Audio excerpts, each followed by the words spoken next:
The opinions expressed on this radio station, its programs, and its website by the hosts, guests, and call-in listeners or chatters are solely the opinions of the original source who expressed them. They do not necessarily represent the opinions of Revolution Radio and FreedomSlips.com, its staff, or affiliates.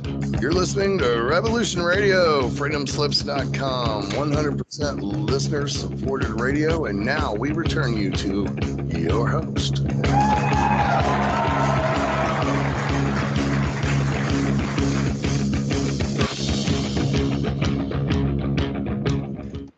Ladies and gentlemen, welcome back to another episode of Cosmic Catastrophe on Revolution Radio. I am your host, Diamond. My lovely co-host, Leah Shaper, is joining us. Hello. We just want to thank Ransom Godwin for filling in last Saturday while we were at the Crestone Energy Fair. He did an excellent job filling in for us. And we had a great time at the Crestone Energy Fair. We want to thank all of the fans that came out to see us. We appreciate you. Indeed, we do. Today's discussion will be fantastic. Obviously, we will lean heavily on cosmic catastrophe. The title of the show is The First Burning of the Earth, Cosmic Impact and Oral Tradition, and we are long overdue. Yeah. Indeed we are. We may have another one coming. We'll see. Well, they have predicted that asteroid Bennu may hit in 2165 or something. That's generations away. May hit? What do they mean by may hit? Earth. Okay. 2136. Actual impact. Yeah, but that's a long way off, which is one of the reasons why we did the DART mission and we went up to knock an asteroid off of its axis, which we were successful at doing. We were. Yeah, so we'll see how that pans out over the next few years. We're going to be visiting it in 2026, so we'll know if, in fact, we screwed up. But the discussion we're going to have today is about comets in the past. In the 16th, 17th, 18th century, we've had lots of very visible comets that scared the crap out of everyone alive on Earth. And why that hasn't happened in recent times can't be explained by light pollution, because still over 80% of the Earth has no light pollution. It's just where people don't live. And we live in one of those areas. So there haven't been any really highly visible comets or bolides or aurora type events to freak out the masses yet, which means that eventually something like that's going to happen and people are going to jump off buildings. Well, I mean, it's also a function, I suppose, of knowing more a little bit. Could you move your mic away from your speaker? I'm echoing. Oh, I'm sorry. Let me turn it. Thank you. Yeah, there we go. I mean, it may be partially because I guess the general population knows more about comets, right, these days, right? We had Halley's Comet in 1986. It wasn't terribly close, but it was also highly publicized that it was returning before the fact. So there wasn't really any reason to freak out. Well, and it wasn't enormous in the sky. We couldn't see it during the day. So there was really nothing to fear. Right. But have we learned much about comets? I don't know. Modern science still refers to them as icy snowballs, which is totally incorrect. There's not a single mainstream scientist that is calling this out, and I don't know why. It doesn't make any sense, right? I mean, we've observed comets very close up, and they're clearly not icy snowballs, so why are we still referring to them as such? And what's even stranger, in the ancient or the historical record, most of the people, when these objects appear in the sky or whatever, are concluding that they're asteroids and not comets because if they hit the ground, there's no ice. Yeah, so the state of science is clearly in a sad state. All right, before we get started with the discussion, I wanted to talk about some current events. Can you see the screen? Yes, I can. All right, Tropical Storm Ophelia has made landfall on North Carolina just a few hours ago. Will now track up the East Coast for the next 48 hours, stalling out by Sunday night here somewhere around Philadelphia. Now, the only problem with that, this is the type of storm that people really don't prepare for. They don't think it's a big deal. Storm surge is only a few feet, but it is the aftermath. It is the inches and inches of rain that falls on the back end of these storms that cause the most havoc in the mid-Atlantic. Schuylkill River, the Delaware River, these rivers swell and they consume houses and they take lives. So that is the warning. Now, it's only going to be exacerbated. So the landfall already happened. There's about 50,000 without power. But what is going to happen in the next 24 hours is a potentially longer duration geomagnetic storm that could get up to G2. This is all due to cannibal CMEs, small CMEs that have now added up over the last 48 hours. Hours of powers, as I say. So if you don't know what a cannibal CME is, it is when you have a series of coronal mass ejections, which don't always happen during a solar flare. A coronal mass ejection is when plasma is ejected away from the corona and out into space. And so they travel at different speeds. And what happened in the last 48 hours is two small CMEs came out slowly, and then a third more energetic CME, that was the M8.7 that happened the other day, is traveling faster than the two. And when they join up, here I've got the model at WSA Enlil Solar Spiral. 1, 2, there's the third faster one. It catches them all, and they all hit at the same time. Boom. Same time on the 23rd or the 24th, maybe midnight tonight and into tomorrow morning. This is when the storm is going to be producing the most rain. And these geomagnetic storms at Earth is what powers weather systems. Yeah. So what I am saying here is that the 2 to 4 inches predicted might be a little low, and we could actually be seeing 4 to 8 inches in some regions, which will lead to catastrophic flooding over the next, flash flooding over the next 48 hours, and then major river swelling in 72 hours. Oh, and plus you have that storm hugging the coast, right? So that presents a lot of potential for stalling out in certain places. Well, and it's so close to the coast that it can pull moisture from the Atlantic right in. Right. So this is going to be a particularly wet storm, and buckle up for a really wet weekend for the mid-Atlantic. All right, and a couple of other interesting things before we get into the expose about the native cultures and their impact and oral tradition, because the oral tradition also gets into some aurora sightings and how the natives interpreted that. Now, I want to bring your attention to something that's been happening over the last decade. It's the reason we started the channel. It is, we are entering a grand solar minimum. We've already entered it. The NOAA and NASA prediction is for the bottom to be 2032 through 2050 with no sunspots, which will be rough times on Earth. And leading up to the bottom of the grand solar minimum, we're also in a magnetic excursion where the magnetic field is weakening. Now, what we're going to point out here in the oral traditions is there were times long ago, there was no aurora for decades or even hundreds of years. And so when it reappeared, it freaked everyone out because they know it's, really so interesting. And that's all Maunder minimum. Yeah, Maunder. All during the Maunder minimum where the aurora just go away. And so that means there really wasn't any solar storms. There were no sunspots. There were no solar flares because you need the coronal mass ejections to send the plasma our way to make the aurora happen. Right. Now, with our weakened magnetosphere, smaller and smaller events are causing aurora, and they're traveling further and further towards the equator. We had a G2 geomagnetic storm 3 days ago, and there was aurora in Arizona. That is the weakest geomagnetic storm to ever bring aurora to Arizona. And so these are facts that are happening. Other facts are there are new types of aurora that have never been seen in the history of the world. Here in about 2018 was the first discovery of a new aurora. It's called the Dunes. And this was a type of aurora that was never seen. It's like rollers, ripples, and vortices in the clouds. Very similar, only this is in the aurora. So the Dunes happen. And then shortly after that, Steve. The first time this purple rope-like structure was witnessed. And now we see it all the time. So now we have the Dunes, we have Steve. So clearly something is changing, and we know that the magnetosphere is weakening, so we can blame that. We also know that our sun is active. We're at solar max, even though we're in a grand solar minimum. So there is going to be some flaring, and that's what's causing this aurora. So I still want to know who came up with the name Steve. I guess his name's probably Steve. He named it after himself. Which most people do. So that's kind of interesting. And if you're listening on the radio, you could see all the images we're putting up here later tonight on Magnetic Reversal News on YouTube when we do the replay at 8 p.m. Mountain Time.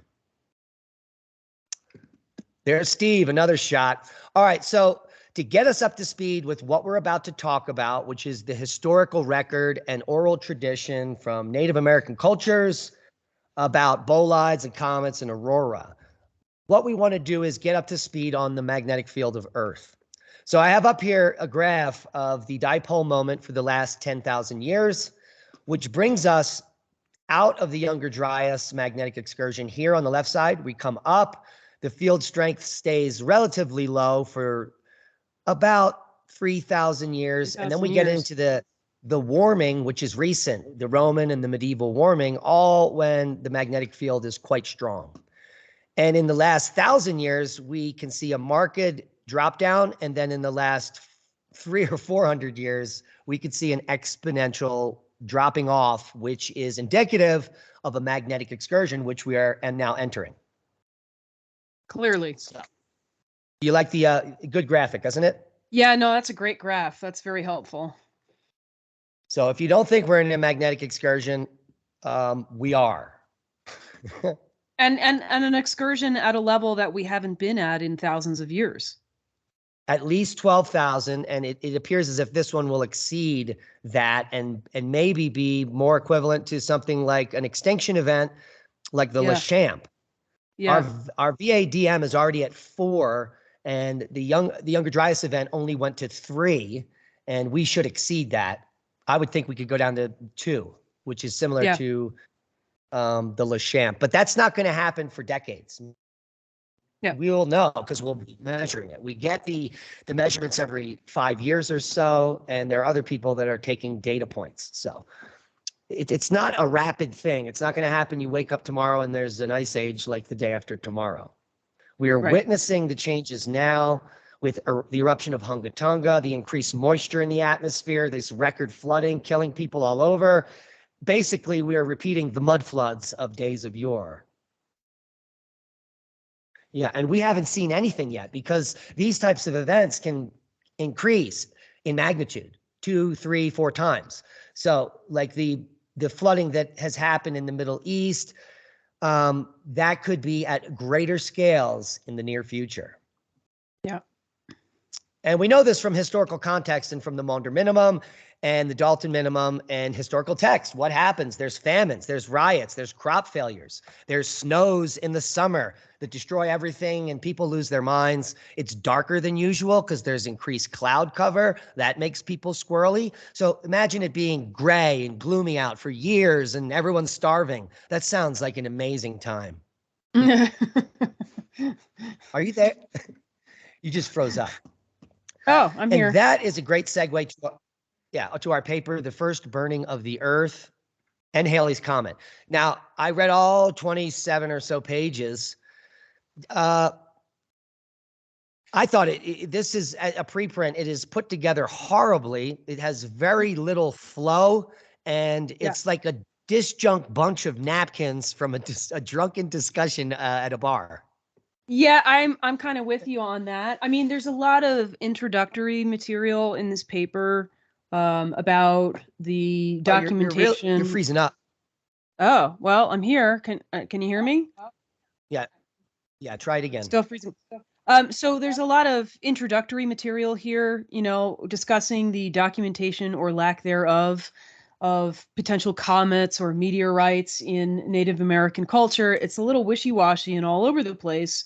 The second half of this paper gets a little bit more into the meat of this oral tradition that's mentioned in the title, talking about a comet that probably has a close flyby to Earth and everything burns, and then afterward it's really cold and it's hard to survive and animals have disappeared, and there's a lot of quotes from the oral traditions alluding to this that are pretty extreme. So it's like the authors of this paper are sort of trying to identify what the, let's say, images are in the rock record that would point to and document comets, but the documentation in that respect is really unclear. However, these oral traditions of this event is very distinctive.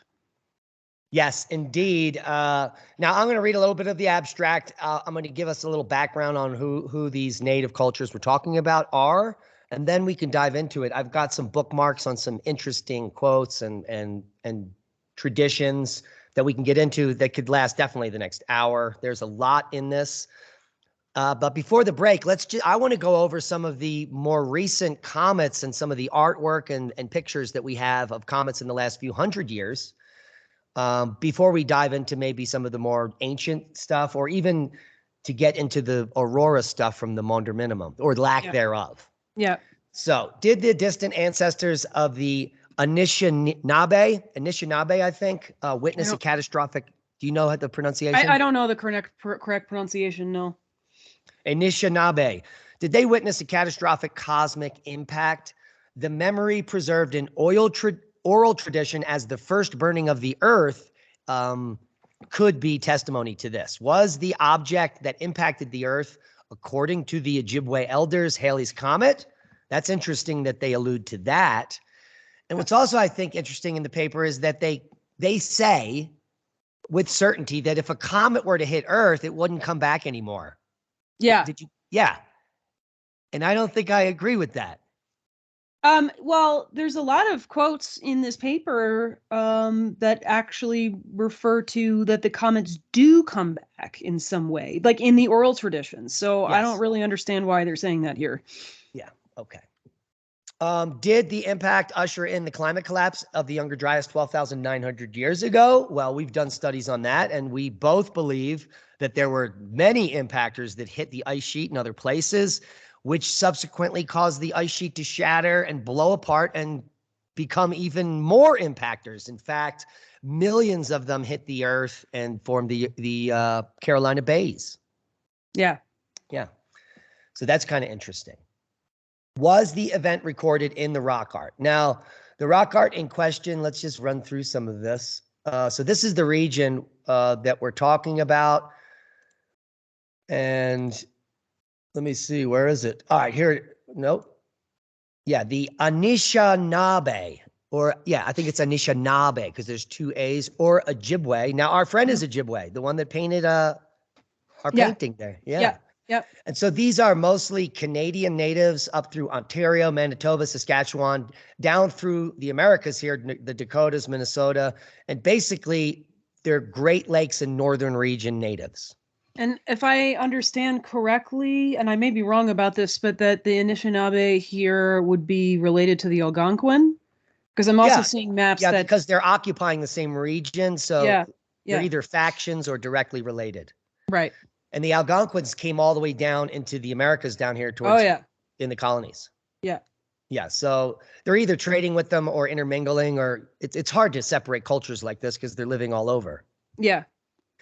And the unfortunate thing is anthropologists do harm in naming these groups that which the elders wouldn't agree with, you know? Yeah. Yeah. Like in some of the archaeology where they name cultures the Fort Ancient and the blah, blah, blah, and the Clovis and the Solutrean. I mean, they're the same people living in the same place, just they're changing the way they live.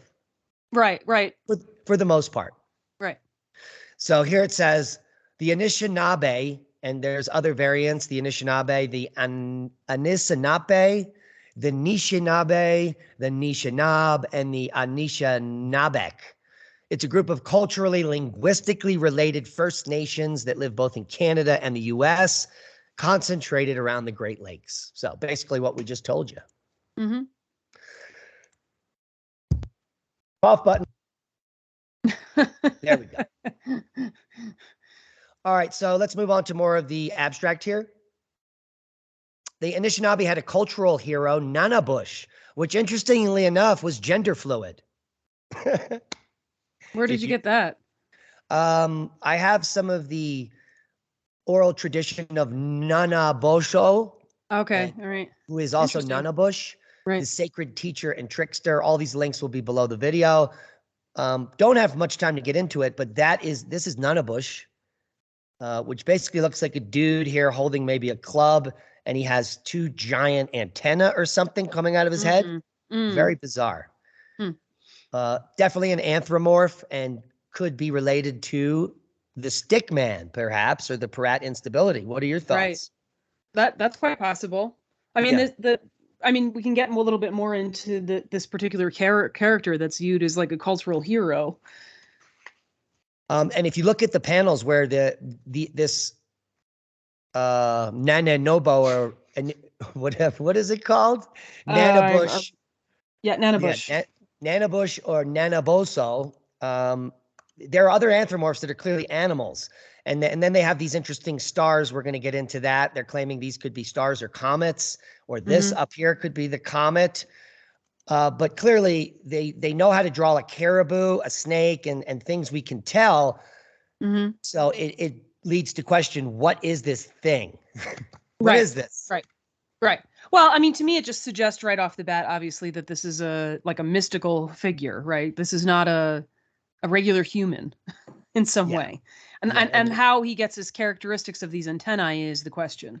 I mean, when I look at this, it makes me think that Nanabush is the comet, but that would not be suggested by the oral tradition at all.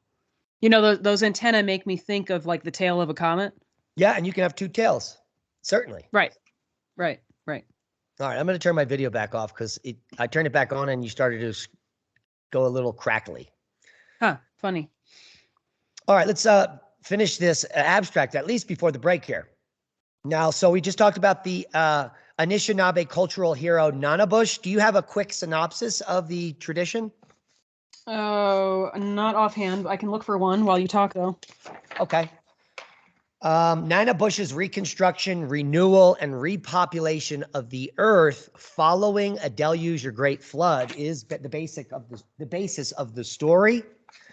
And they claim that the Fairy Point rock art panel in Ontario, Canada, and a particular symbol thought to represent a comet exists. It's very highly subjective, but in an oral tradition, cosmic and natural forces may have been the inspiration for the rock art, according to many. So, and that brings us to comets. There have been many comets, including Halley's, over the last 300 years, including the Great Comet that occurred between 1618 and 1910, the Aurora Borealis, obviously bolides, we see them every night, fireballs, the Great Earthquake of 1663, we'll get to that. And the subsequent tsunami. And there was a major earthquake of 1662 in New England. Yeah, that's fascinating. Which is as large as, if not bigger, than the New Madrid quake. Yeah, it even talks about mountains being flattened into plains. And these times are coming. Yeah. Which is why we go into the history, because we learn from the history what is going to happen in the future.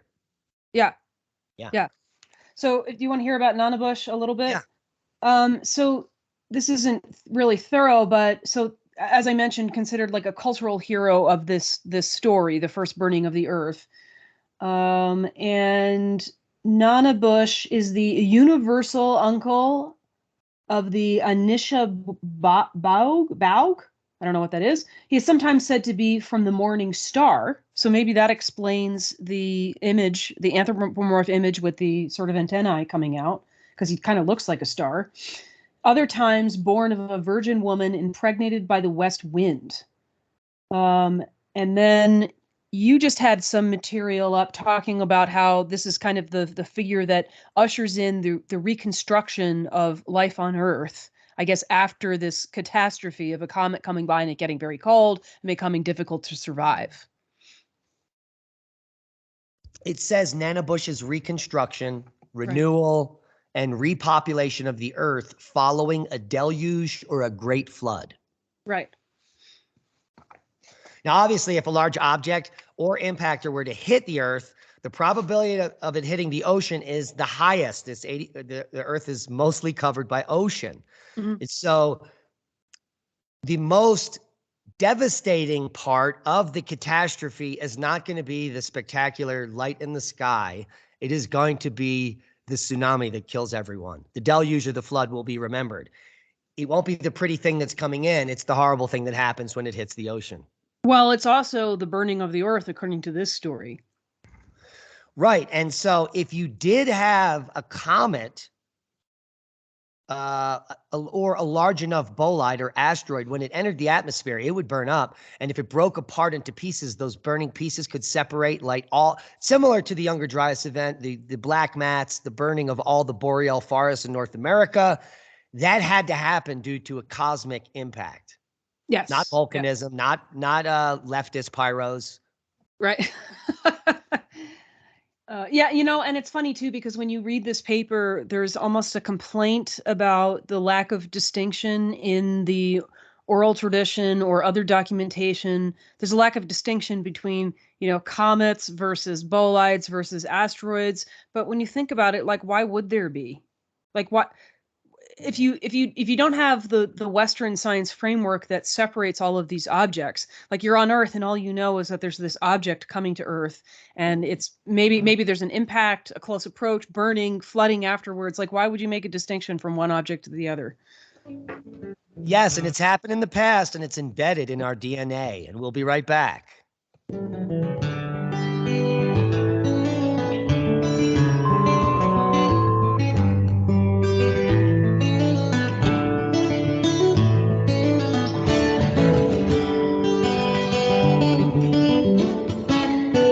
Listening to Revolution Radio at freedomslips.com. And we'll be right back after this message.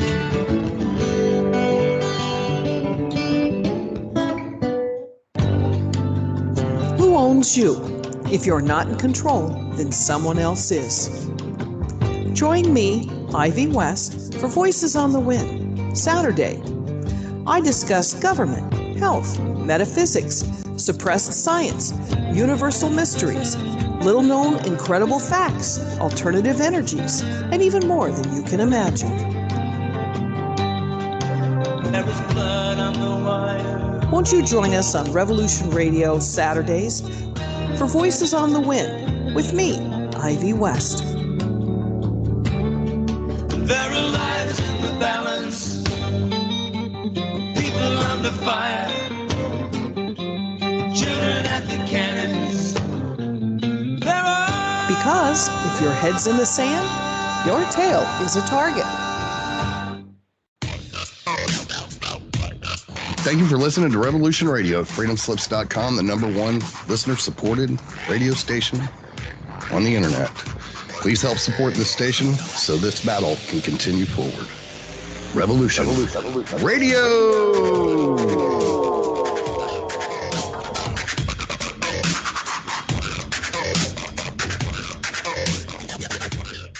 The Secret Kindergarten is here for the young children of the world. The best program on the radio for kids, dealing with the most important topics in the whole universe. Fairy tales, music and movement, numbers, plants, animals, fun, colors, insects.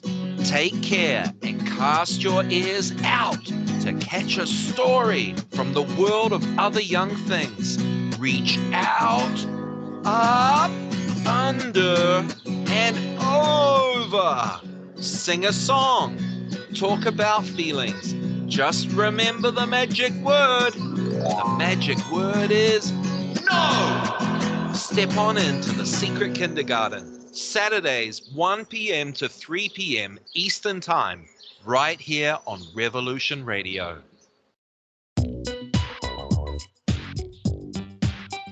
Join me on the Brian Rouge Show on Revolution Radio, Eastern Standard Time, every Tuesday night from 6 to 8. We talk about the four most vital things, in my view, affecting all of humanity. Number one is UFOs and aliens and their agenda for the advancement of humanity. Number two is the Jewish establishment's control over all aspects of human civilization. Number three, the truth about Adolf Hitler, how he was the opposite of what we've been told. Number four is advanced ancient global civilizations. Join me on the Brian Rouge Show, Tuesday nights from 6 to 8 on Studio B on Revolution Radio.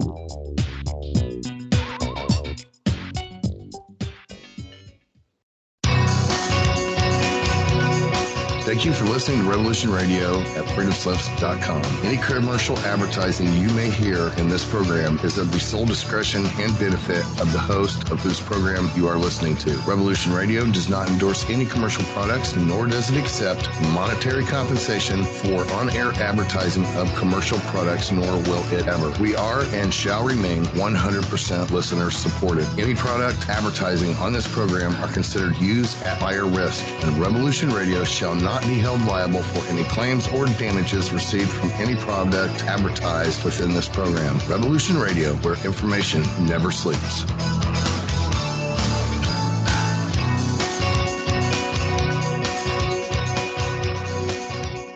The opinions expressed on this radio station, its programs, and its website by the hosts, guests, and call-in listeners or chatters are solely the opinions of the original source who expressed them. They do not necessarily represent the opinions of Revolution Radio and freedomslips.com, its staff, or affiliates. You're listening to Revolution Radio, freedomslips.com, 100% listener-supported radio, and now we return you to your host.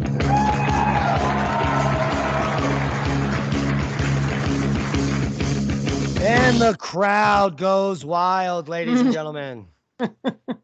Welcome back to the second half of Cosmic Catastrophe on Revolution Radio, #1 listener-supported internet radio. So please become a Patreon. Go to revolution.radio. Top of the page, click Become a Patreon. Support them for $1 a month and support free speech. Yes. So we're about to dive into the collective amnesia hypothesis, where that was posited decades ago, not by Graham Hancock, which he takes credit for it, unfortunately, but it was in fact Velikovsky who said that we were a species suffering from amnesia. Now, if that amnesia is this catastrophe cycle, perhaps, that happens every 12 years, that's driven by potentially Milankovitch cycles, or something else in the galactic center. No one knows. A lot of people have hypotheses about the catastrophe cycle, but nobody knows. But it appears as if there are lots of things that hit Earth in these catastrophes. Yeah. And it keeps reminding me of something that we've discussed here a number of times now. You know, even if we're not dealing with a close approach of a comet, there's always the potential that we're passing through a debris stream that is part of the orbit of a comet, right? The remnants, whatever remnants or pieces that have broken off of a comet because of collisions in the past. So yeah, and then you have this recurring catastrophe. Every time the things line up, you do it again. Right. And it's probably less impactful each time, right? Because that debris becomes more broken up and less dense. Yes, I would agree with that. All right, let's share the screen and dive back in. For those listening on radio, we apologize that you can't see but what we're showing. But we were talking about some oral traditions and a paper, and we're going to dive into the good stuff because I don't want to miss it. Do you have anything in the... Say again? There's some great quotes in here. All right, bring them up. So for the in the oral tradition, there's some recordings that were made of the oral tradition describing this first burning of the earth. The comet had a long, wide tail, and it burnt up everything. It flew so low it scorched the earth. It was just so hot that everything, even the stones, were cooked. It is said that the comet came down and spread its tail for miles and miles. If you want to show these quotes, they're on page 37 of this paper. Here's another one. The comet made a different world. After that, survival was very hard work. The weather was colder than before, but soon after, the Holy Spirit sent Nanabush along to teach the people how to live. After the comet came, the earth was bare. Old Nanabush came after the fire. The rocks were still hot from the heat. What happened with the comet was a long time ago. I'm talking about way beyond 2,000 years ago. That's a long time ago. Yeah. And then also interesting, if you so some people have sort of pointed out, I guess, that the creation myth of these cultures is I guess kind of similar, but that you can sort of separate the narrative. So the Anishinaabe creation epic of the original people and their time here on Earth is composed of 3 basic parts. The first part is how people came to the Earth through a hole in the sky, generally said to be the Pleiades. Next came the cultural hero Nanabush, who is also linked to the sky, and within the Nanabush epics, the destruction of the Earth and animals by the comet in the story First Burning of the Earth. The third epic is Great Flood. I guess it should say is the Great Flood that followed the destruction of the Earth, the repeopling of the Earth and establishment of the Medicine Lodge helped by Nanabush, the Anishinaabe, am I saying it wrong now? whatever, cultural hero. These three parts will be discussed in some blah, blah, blah, et cetera, et cetera. So it's interesting because it certainly has a lot of parallels to any, flood myth that we've ever read about from any other culture. Well, and the final comment here or account on the page 37 here. Yeah. And I quote, "That comet made a different world. After that, survival was very hard work. The weather was colder than before." This is explaining what happened 12,900 years ago, the Younger Dryas event. Everything was great until this moment, and then the temperature dropped 11 degrees. And after the temperature drop, and during the event, we had an impact. Then we had, according to many, multiple tsunamis washing back and forth across the major oceans, which would have killed everyone. We'll also have the destruction of all the animals in North America, which they would have known and witnessed, and the scorching of the earth and the forests. And then it would have been very hard after that because there would have been no food. And you're dealing with and it would have been cold. Everything they're describing is exactly what the science shows. Yeah. And there's also, I can't find it now, but there's also reference in the oral traditions to the disappearing of the megafauna, right? Like you come out and all that's left are like little small animals like rabbits. Uh-oh. And I'm talking way beyond 2,000 years ago. Yeah. Yeah. So all this is kind of, go ahead. Things that really interest me is, there's this constant reference to Nanabush being the figure that comes and teaches everybody how to survive in a completely new environment. It's now cold. You now only have small animals, et cetera, et cetera. So what was that? What was Nanabush in reality in people's lives? I know some people who would love to suggest that was like some alien that came and visited Earth and taught people things that they didn't know. I'm not really one to ascribe or jump to such a conclusion. But what was that for people? Well, it could be the same as the oral tradition in South America of Quetzalcoatl, or any of the. Quetzalcoatl was a white guy that showed up on a ship and told everyone what to do. So these could be survivors from Atlantis that are showing up on the continents now, because Atlantis is now underwater. They have no place to go because after the Younger Dryas event, it has been destroyed. And now they're showing up in Europe and Canada and North and South America. And all of these religious type traditions begin. These are the gods. They show up. And I could imagine a native culture, if a dude from Atlantis that had like a kilt or some armor and long hair and looked like a weirdo, they wouldn't know it was a man or a woman or what it was. So that could lead to the gender fluid type stories. Or there could have been men and women. And that's why it's told as male or female or non-gendered as a story.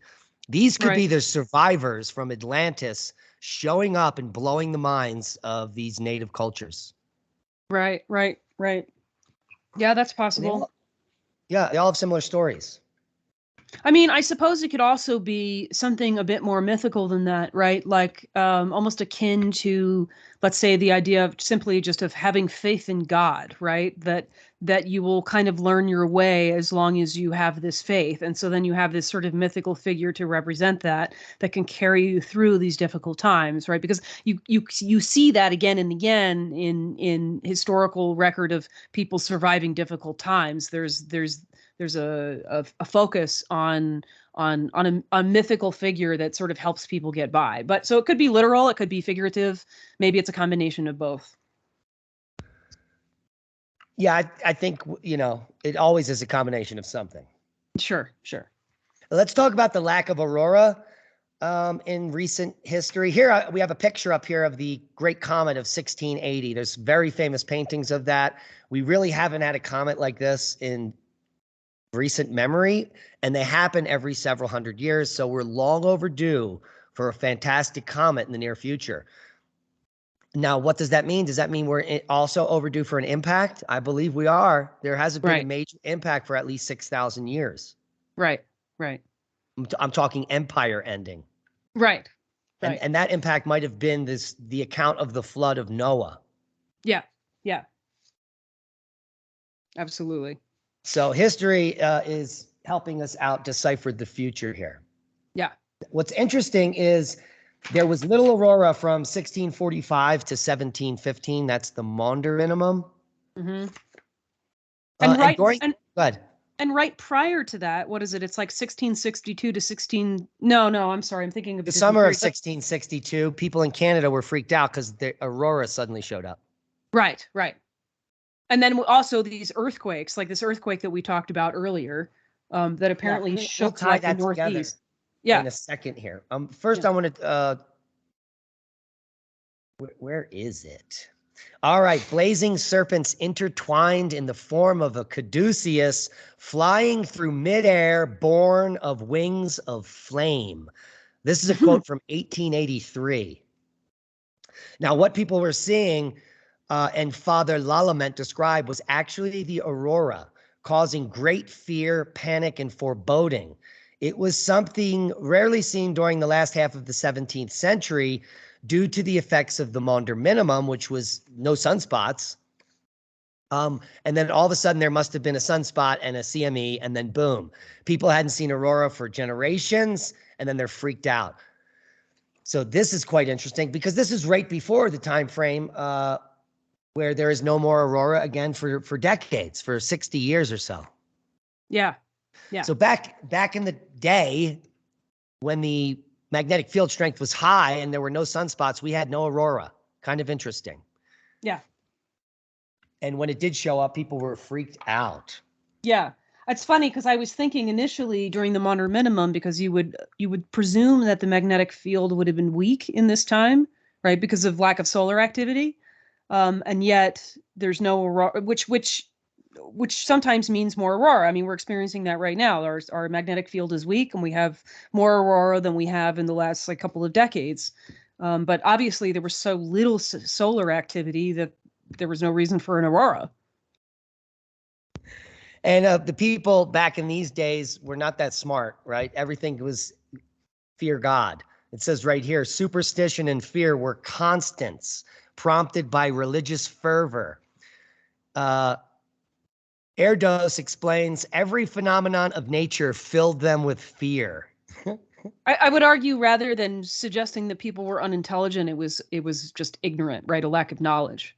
They weren't allowed to learn to read, so that right. It was on purpose. There's a period of enforced ignorance in this time frame. So yeah. Signs and prodigies prompted faith in the apocalypse. Right. Many such signs appeared. A fiery lumen appeared in the month of September. It shone so brightly that it turned night into day.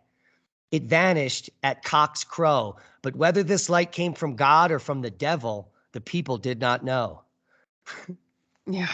French nuns saw fiery armies fighting in the sky and said many prayers to ward off the dreaded ultimate ruin. These are clearly descriptions of the aurora. And although recorded in circa 999 AD, the attitude and fear associated with it persisted all the way into the 19th century because no one knew what it was. Right. I mean, that is going to be rather scary if you don't know what that is. What is all this stuff in the sky? Yeah, that's interesting. And now the Maunder minimum was happening 1645 to 1715, which is a time of lack of sunspots, named after E.D. Maunder, who discovered the minimum in 1890. The Maunder minimum exactly coincided with the reign of Louis the 14th, who is called the Sun King. Isn't that bizarre? Yeah. And it was during an intense cold period known as the Little Ice Age. There was also a pronounced lack of aurora recorded at this time, according to Eddy, which is kind of interesting there. Let's talk about the effect of aurora on the mind. At this time, the Ojibwa in the north traditionally looked upon the colorful nighttime displays as the dead who came to dance, which is a beautiful depiction, I believe. Yeah, yeah. And did a long absence of not seeing the aurora borealis have an effect on the Ojibwe collective memory, on their belief system? Much like the numerous comets that had been observed over the same period of time, which is the 17th, 18th, and 19th centuries, there's no record of how or if the decades of absence and then the sudden appearance of the aurora borealis or the Northern Lights affected native population psyche the same as it did to European settlers in North America. Now, I would believe this because the natives are living out in nature. It's part of their tradition. They're not going to lose the idea of the dancing dead in the skies. Right, right. So when they see it, it might be more like a celebration, like, oh, they're back. Yeah. As Yeah. opposed to the people who aren't allowed to learn how to read, who think that the devil is coming to get them. Yeah, I sort of see it as the difference between a culture who's very observant about what's going on in their skies versus a culture that's not. Not much different than the people walking around with masks on, and very similar. Yeah, yeah, yeah. It's like, you know, sticking your fingers in your ears and saying, I don't want to know what the facts are. So therefore, I will just remain afraid. So, and then in 1662 and 1663, we've got these aurora accounts that freaked people out. And I didn't mark it down. My goodness, I wish I could have remembered to mark this. Yeah, this paper is like really all over the place, and it's really it's very hard to come back to Okay, things that here it you read. is. The next great sign came in the winter of 1662, as it was coming to a close, when outraged heaven interposed with another warning to the guilty colony. Now, this is a time when the colonists are starving to death in America. Almost all of them died. Native Americans were dying as well. And then it says here, Father Lement described it, saying, we beheld above Quebec a great globe of flame which lighted up the night and threw out sparks on all sides. The same meteor appeared above Montreal, where it seemed to issue from the bosom of the moon, with a noise as loud as a cannon or thunder. After sailing 3 leagues through the air, it disappeared behind the mountain, whereof this island bears the name. That sounds like a giant bolide that hits the earth. Yeah, well, yeah, definitely, because there's clearly like a sonic boom of some kind. Uh-huh. Yeah. And so what's happening in 1662 is not only is the aurora erupting, there's a bolide that hits the earth. And then, go ahead. But it's more than that, because there's a great comet in this time period as well. So the bolide is perhaps A piece of debris the from comet. the comet. Yeah. Exactly. Yeah. Exactly. And this leads us to that recurring catastrophe theory where we do go through this cometary debris fields. It freaks people out. Things get lit on fire and things hit. Mhm. And this is only in 1662. And Yeah. what it triggered was not the bolide hitting and the comet triggered aurora, pieces hitting Earth, and then we have tsunamis and earthquakes. We've got the 1662 Hwanganada earthquake occurring off the Mizuyaki Prefecture in Japan, estimated to be an M7.6, and a subsequent tsunami, which probably killed everyone. So we've got these cosmic events, aurora, catastrophes, and people think it's God. Yeah, but then there's also I guess we're going to get to this. There's earthquakes I think it's in the Montreal area as well. The 1663 Charlevoix earthquake occurred February 5th in New France, which is Quebec, and was assessed to have a moment magnitude of up to 7.9. Wow. Holy macaroni. But also this went on, there's like a whole series of quakes in here that went on for quite a period of time. I'm trying to find the sort of historical description of this because it's really interesting. Okay, we'll let you go look for it. Yeah. Now, the tsunami that happened in 1662, plus or minus, I mean, there has to be some plus or minus in there, could also be happening at the same time that these earthquakes are happening up in Quebec. Yes. Because it, in fact, is right after the new year. They're claiming it was February of 63. Yeah. Yeah. Well, it looks like there's even a little bit of discrepancy about exactly when the great comet of this time period came in. It's somewhere between like 1662 and 1664. So, and if a comet of that large scale is dragging debris, the main comet doesn't hit us, but it comes close by and some pieces hit that it's dragging in its tail, that is going to affect the Earth greatly. shift the Yeah. crust and cause major earthquakes. Yes. And that's exactly why I'm trying to find this quote. But keep going. I don't have much laid out Oh, here.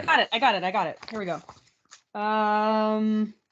Okay, so this is just a description from Father Lalemant that you were just quoting from. Two important details can be gleaned from Father Lalemont's description of the astonishing events witnessed by the French colonists and Indians alike. One is the rolling motion, like a ship at sea during the earthquake. Oh, wait, I'm going to have to read two quotes here. The violent earthquake produced Raleigh waves and perhaps love waves, as well as causing the severe shaking and rolling motion. The seismic surface waves or shear waves are what caused the massive destruction, with mountains ruined, forests changed into great lakes, rivers that disappeared, rocks split open. But it gets better. So this is it's 1663. So this is Lower Canada and New England. Sometimes it's ascribed to late 1662. So again, there's a little bit of wishy-washiness about the date. In his synopsis of the quake and damage, Barber described it saying, in 1662, another considerable earthquake happened in New England. In 1663, Canada was convulsed for 5 months by a series of successive shocks. Small rivers and springs were dried up. The water of others were tinctured with the taste of sulfur. An immense ridge of mountains subsided to a plain. Oh my goodness. That's huge. Yeah. Well, you can get that effect from huge earthquakes through liquefaction, the settling out and the leveling out of the ground, similar to the Carolina Bays. Yeah. So these have to be massive earthquakes, and a series of them. How many did they say? At least 5 or 6? Well, it's sort of described in 2 phases, but then it says for the second one that it's a series of convulsions for 5 months. Yeah, that's crazy. Like, what is going on there? Well, what we have, we're on the Canadian Shield here, where there's lots of earthquakes because of isostatic rebound from the huge glacial mass that was on there. So the ground is susceptible to movement. Mm-hmm. In which case, if you trigger something, you're going to probably get a series of massive earthquakes. And the only way you could do that is if you hit the ground. Yeah. With a large object. So maybe the impact then triggered all this seismic activity. Yeah. Yeah. It could also be the comet, the Great Comet, but how long was the Great Comet visible as it moved across the sky? No, I'm not sure. I mean, That's I would a good guess, question. I'm guessing sort of not more than a month, but I don't know offhand. Yeah, so we couldn't use the comet as an explanation for the quakes. But we could use the explanation of, like we just talked about, a bolide that seems to have at least caused a sonic boom. Right. So potentially just even excess material from the comet perhaps is what caused it. And if it exploded or discharged above the surface, the impact they show is right on top of this bay on the water. On the map. Yeah. Or no, this is for the earthquake. Oh, for the earthquake. Okay. Earthquake happened. Yeah. So, and there is no known, to my knowledge, known impact structure that dates that recently up in this region. So it would have to have blown up above the surface, similar to Tunguska. Mm-hmm. And That's maybe what I the was shock wave is what affected the crust there. Right. And that could certainly also produce, burning over a large period, right? I mean, obviously, there were some, I mean, we've talked about this many times for Younger Dryas. Obviously, there was some kind of huge impact because the effects are huge. We've got extinction of megafauna, we've got fires, we've got sudden cold that comes up, and then later we have a flood. I mean, it's obviously something huge. Yeah, and during the Maunder Minimum, right, leading up to the Maunder Minimum, actually in the very beginning, the first 20 years, we've got major earthquakes, objects hitting the earth, things that probably we have to look forward to in the coming times. Well, and what it looks like the Maunder Minimum is like a mini version of the Younger Dryas. Yep. Because And there's so all of this stuff happening right before, and then it gets really cold. Everything is scalable, apparently. Yeah. We live in a plasma universe. Look up plasma. Plasma is scalable at every level, from the micro to the macroscopic. If we are in the matrix, then certainly there is scalable catastrophes happening time and time again. Now, the bad news is that the last major one here, 250 years ago, is repeating right now. And the next 2 decades, well, will determine our fate. Will you be scared or will you be prepared? Because I can tell you there's no way to predict an event like this. No. If all of a sudden an object comes into view and it's about to come close to Earth and it triggers volcanoes or earthquakes and things hit, quickly the empire will end. Mm-hmm. And one of the things that we don't account for even in modern times, let's say when we know when comets are coming, we don't predict and can't predict any excess material from that comet, let's say in its tail or a debris stream behind it. We can't predict how that's going to interact with us. Great show. Don't be scared. Be prepared. We love you. And that's a boom.